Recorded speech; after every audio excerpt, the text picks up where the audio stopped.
Welcome to MiConvert. In this tutorial, I will show you how to convert VRML files to SKP format, completely free and online. Open your browser and search for VRML to SKP MiConvert.com. Click on the first result to go straight to the converter. You are now on the VRML to SKP converter page. The interface is clean and easy to use. Let's upload a file. Click the Choose File button. A file picker will open.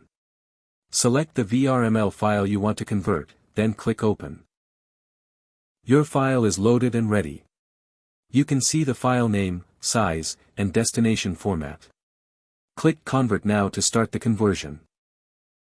The conversion is in progress. You can see the progress bar moving. This usually takes just a few seconds.